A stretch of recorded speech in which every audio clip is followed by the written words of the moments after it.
नमस्कार दोस्तों। हमारी फाइनेंस मिनिस्टर ने आज बहुत बड़ा धमाका किया है बजट के साथ और ये अनाउंस किया है कि जिसकी इनकम 12 लाख से कम है उसको टैक्स नहीं देना है। और अगर वो पर्सन सैलरीड पर्सन है यानी उसको सैलरी मिलती है और उससे इनकम है तो आपको एडिशनल 75,000 का और बेनिफिट मिलता है। यानी आपकी इनकम 12,75,000 तक है तो आपको कोई टैक्स नहीं देना है।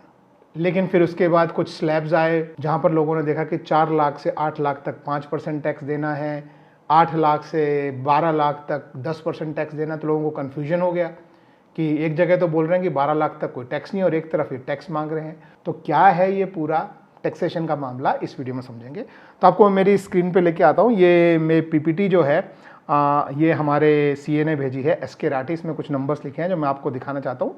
तो सबसे पहले तो आप ये ध्यान रखें कि जो चेंजेस आए हैं वो सब नई रिजीम में आए हैं। जो पुरानी रिजीम है जिसमें आप एटीसी एटीडी वो सारे बेनिफिट लेते हैं उसमें कोई चेंज नहीं है। उसमें जो इनकम स्लैब है वो 2.5 लाख, 2.5 से 5, 5 से 10 और 10 से ऊपर, यानी नील, 5, 20 और 30, ये पुरानी में ही लागू है। और अभी तक जो है 70% लोग ऑलरेडी नई स्कीम पे चले गए हैं और अभी इस बड़े चेंज के बाद मुझे लगता है सब के सब नई स्कीम पर चले जाएंगे।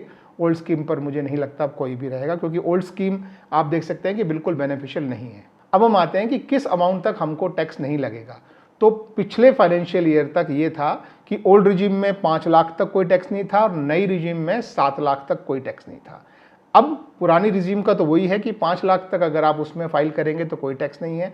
लेकिन नई रिजीम में जो 7 लाख था उसको बढ़ाकर 12 लाख रुपए कर दिया है। यानी आपकी सारी इनकम, ये ध्यान रखें, ये इनकम आपकी सैलरी की हो सकती है, ये इनकम आपकी बिजनेस की हो सकती है, ये इनकम आपकी एफडी की हो सकती है, ये इनकम आपकी रेंटल हो सकती है। जो भी इनकम है, सारी इनकम अगर मिला के 12 लाख से कम है तो आप पर टैक्स नहीं लगेगा, जीरो टैक्स होगा, ये ध्यान रखें। लेकिन इसमें ये ध्यान रखें कि आपके जो शॉर्ट टर्म कैपिटल गेन और लॉन्ग टर्म कैपिटल गेन, जो आप शेयर मार्केट में या म्यूचुअल फंड में पैसा लगाते हैं, उनसे जो पैसा आता है वो अलग टैक्सेशन में आता है और उसका अलग टैक्स होगा, तो ये ध्यान रखें। अब हम समझते हैं कि ये जो नई रिजीम है उसमें जो स्लैब है उसमें क्या चेंज किए हैं। तो पहले देखिए, नील वाला जो स्लैब होता था वो 3 लाख तक होता था, उसको बढ़ाकर इन्होंने 4 लाख कर दिया है। 5% वाला पहले 3 से 7 लाख होता था, अब उसको बढ़ाकर 4 से 8 कर दिया है। 10% वाला पहले 7 से 10 लाख होता था, अब उसको बढ़ा के इन्होंने 8 से 12 लाख कर दिया है। 15% वाला पहले 10 से 12 लाख का होता था, अब उन्होंने 12 से 16 लाख कर दिया है। 20% वाला जो है वो पहले 12 से 15 लाख के बीच में होता था, अब वो 16 से 20 लाख तक हो गया है। और नया स्लैब इन्होंने एंटर किया है 25% का, जो पहले नहीं होता था, अब वो 20 लाख से 24 लाख तक नया स्लैब, और 24 लाख से ऊपर आप पूरा 30% जो है वो आप भरते हैं। और उसके बाद और बड़े अमाउंट हैं कि आपका 50 लाख से ऊपर वगैरह हो तो आपके ऊपर और सरचार्जेस वगैरह लगते हैं, वो अलग टॉपिक है। तो ये अभी जो है वो नया स्लैब आया है। अब लोग बोलेंगे कि इस नए में 4 से 8 पे 5% लग रहा है, 8 से 12 पर 10% लग रहा है। तो बिल्कुल सही बात है, स्लैब यही है। लेकिन इन स्लैब के बाद एक अनाउंसमेंट है कि अगर आपकी टोटल इनकम 12 लाख या उससे कम है तो जीरो टैक्स हो जाएगा, लेकिन 12 लाख से अगर ऊपर है तो आपको फिर इस स्लैब के हिसाब से आपको टैक्स देना पड़ेगा। यानी अगर आपकी इनकम 12 लाख 1,000 रुपए भी है तो क्या आपको वो टैक्स देना पड़ेगा? ये वाला 4 से 8 लाख का 5% जो है वो 20,000 टैक्स हो गया, और 8 लाख से 12 लाख का जो टैक्स है उस पर 10% 40,000 हो गया, तो ये 60,000 का टैक्स आ गया। तो क्या इफेक्टिवली ये है कि अगर आपकी इनकम मान लो 12 लाख 10,000 है तो आपको क्या 60,000 टैक्स भरना पड़ेगा? ये तो गलत हो जाएगा, क्योंकि 12 लाख वाला तो टैक्स भर नहीं रहा और 12 लाख 10,000 वाला 60 लाख टैक्स भर रहा है। मतलब इफेक्टिव इनकम आप देखेंगे तो 12 लाख 10,000 वाले की कम हो गई। तो गवर्नमेंट ने इस चीज़ को भी चेक किया है। अभी आप ट्विटर पे जाएंगे तो बहुत लोग बोल रहे हैं ये क्या जुमला है, ये क्या है, ऐसे थोड़ी होता है कि एकदम 1 रुपये बढ़ते ही आप इतना टैक्स लगा देंगे, तो ऐसा नहीं है।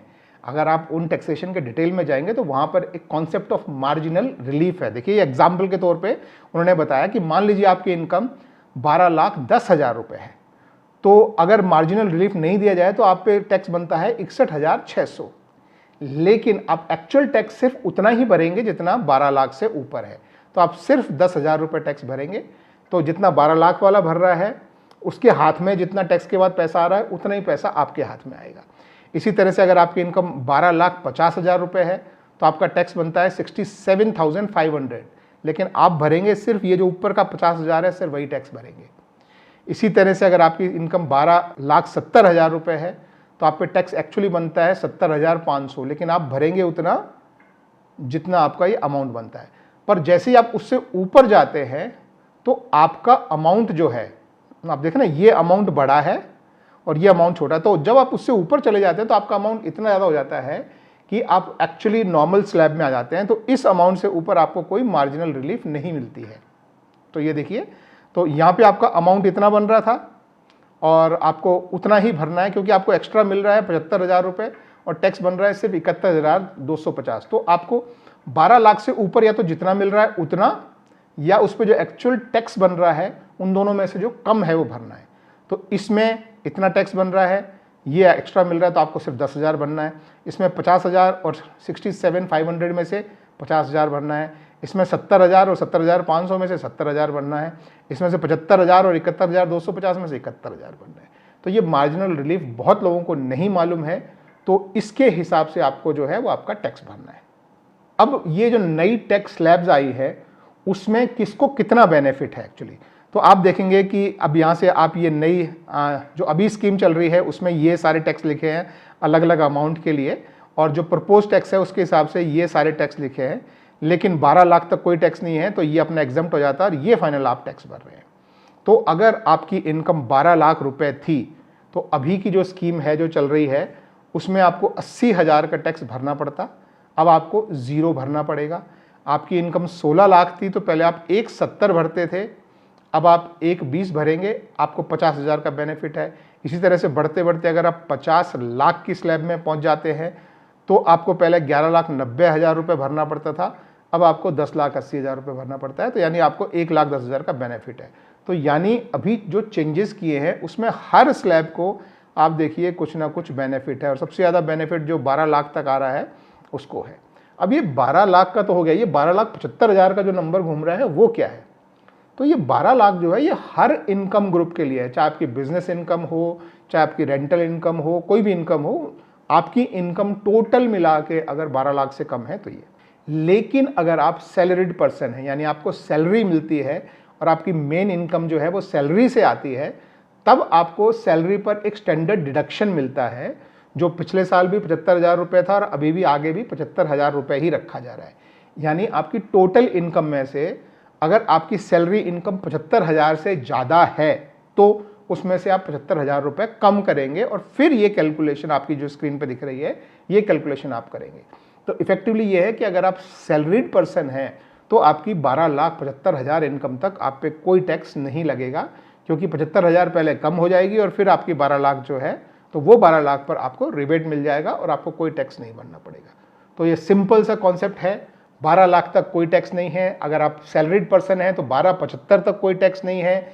उसके ऊपर जो लोग घबरा रहे हैं कि 12,01,000 रुपये होते ही क्या मुझे पूरा 60,000 भरना पड़ेगा, तो नहीं, 12 लाख से जितना रुपए ऊपर है वो अमाउंट या आपका जो टैक्स बन रहा है उन दोनों में से जो छोटा अमाउंट है वो आपको भरना है। तो अगर आपका 12,01,000 रुपये है तो आपका ऊपर अमाउंट 1 रुपये है और टैक्स आपका एक्चुअली बनता है 60,000 रुपये, तो आप 60,000 नहीं भरेंगे, आप सिर्फ 1 रुपये ही भरेंगे। तो ये है मार्जिनल रिलीफ जो कि हमारे इसमें दिया गया है, बहुत लोगों को नहीं मालूम है। आई होप आप ये समझ गए होंगे। तो सैलरीड लोगों के लिए या सभी के लिए एक्चुअली बहुत अच्छा बजट है ये।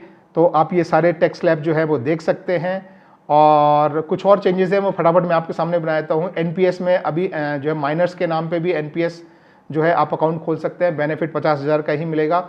हाउस प्रॉपर्टी में पहले क्या होता था, आपको एक ही प्रॉपर्टी पर आपको एग्जम्पशन मिलता था, एक प्रॉपर्टी ही सेल्फ ऑक्यूपाइड मानी जाती थी, दूसरी प्रॉपर्टी अगर आप रेंट पे दें या ना दें वो रेंट पर ही मानी जाती थी और उसका आपको पैसा भरना पड़ता था।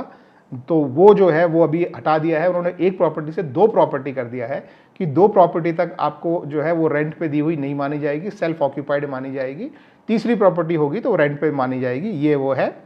और ये थोड़े टीडीएस के जो हैं टैक्स डिडक्शन एट सोर्स के कुछ प्रोविजंस में चेंज है, ये इसके बारे में कुछ क्वेश्चन हो तो आप मेरे से नीचे पूछ सकते हैं, वैसे मैं यहाँ ज़्यादा कवर नहीं कर रहा हूँ।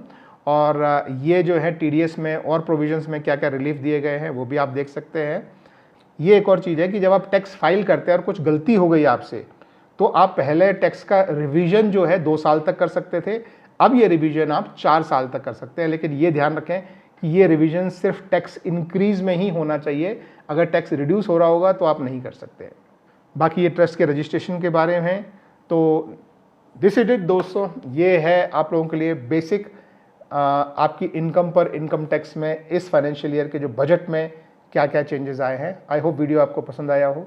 कुछ भी क्वेश्चन हो आपके इसके रिलेटेड, आप नीचे कमेंट्स में मुझसे पूछ सकते हैं, मैं जरूर आंसर करूंगा। Thank you, bye bye.